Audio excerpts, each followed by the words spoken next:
Engineering शब्द का मूल अर्थ होता है किसी चीज को संभव बनाना। कोई ऐसी चीज जो हमें चाहिए, हम उसे सबसे ज्यादा एफिशिएंट तरीके से बनाएंगे। यही इंजीनियरिंग है। अगर आप इसे बहुत ही इनएफिशिएंट तरीके से कर रहे हैं तो उसे इंजीनियरिंग नहीं कहा जा सकता, है ना? हम तभी ये कह सकते हैं कि ये इंजीनियरिंग का शानदार नमूना है जब हमारा मनचाहा काम कम से कम टकराव और कम से कम खपत के साथ हो। तो अगर आपका शरीर ऐसा है कि अगर आप इससे 12 घंटे काम लेते हैं तो वो अगले 12 घंटे सोता है, इसे 12 घंटे के मेंटेनेंस की जरूरत पड़ती है। नींद मेंटेनेंस का समय है ना? अगर आपकी कार ऐसी है कि अगर आप उसे 15 दिन चलाते हैं तो अगले 15 दिन वो गैराज में होती, फिर तो पब्लिक ट्रांसपोर्ट लेना ज्यादा अच्छा होगा। अभी आपके पास ऐसा शरीर है जिसे हर दिन 10 से 12 घंटे सोना होता है। अब ये सिस्टम एफिशिएंट नहीं है, इसे ठीक से मैनेज नहीं किया जा रहा। शायद ईंधन अच्छा नहीं है, शायद आपका इंजन लीक कर रहा है। तो क्या सब कुछ शारीरिक है? नहीं। शायद मेडिकली आपको फिट होने का सर्टिफिकेट मिल जाए, फिर भी अगर आपको 8 से 10 घंटे सोना पड़ रहा है, और दुर्भाग्य से लोग कह रहे हैं, क्वालिफाइड लोग कह रहे हैं कि हर इंसान का 8 से 10 घंटे सोना सामान्य है, ये मानव मशीन के बारे में बिल्कुल ही बेअसर समझ है ना?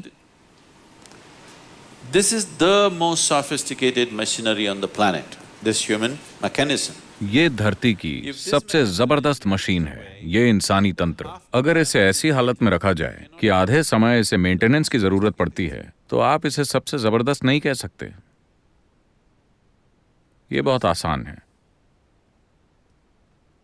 मैं आपको 3 सरल चीजें बताऊंगा, बस ये 3 चीजें करें, आप देखेंगे कि आपकी नींद का कोटा बहुत कम हो जाएगा। बहुत सरल चीजें, बहुत ही ज्यादा सरल चीजें जो आप हर दिन बस 10 से 15 मिनट के लिए करते हैं, इनसे आपकी नींद का कोटा काफी हद तक कम हो जाएगा। मैं आपको कुछ और दूंगा करने के लिए, 3 और चीजें, बहुत सरल चीजें। आप इसे कीजिए, आपके भोजन का कोटा अभी के मुकाबले 30 से 40% रह जाएगा। आपका वजन बरकरार रहेगा, आप अभी के मुकाबले कहीं ज्यादा काम कर पाएंगे और कम नींद के साथ।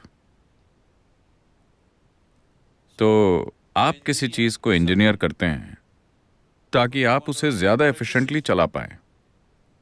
किसी चीज को बिना एफिशिएंसी के चलाना इंजीनियरिंग नहीं कहलाता। तो मैं एक माँ हूं, मैं नौकरी करती हूं, मुझे और भी काम होते हैं। आप जो भी हैं उससे फर्क नहीं पड़ता। आप चाहे जो भी हों, ये महत्वपूर्ण है। आपके काम की प्रवृत्ति चाहे जैसी भी हो, आप वो काम इसीलिए कर रही हैं क्योंकि आपको वो काम महत्वपूर्ण लगता है। अगर आपका काम आपके लिए जरूरी है, अगर आपको लगता है कि आपका काम महत्वपूर्ण है, तो सबसे पहले आपको अपने ऊपर काम करना होगा। इनर इंजीनियरिंग खुद पर काम करने का एक व्यवस्थित तरीका है।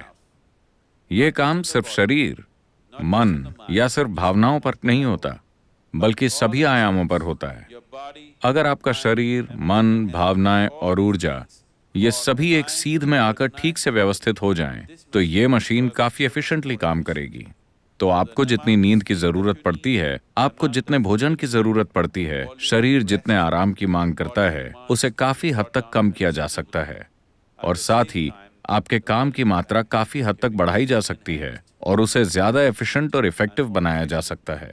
खास तौर पर अगर आप एक माँ हैं, तो सिर्फ अपने जीवन को अच्छा बनाना ही आपकी जिम्मेदारी नहीं है।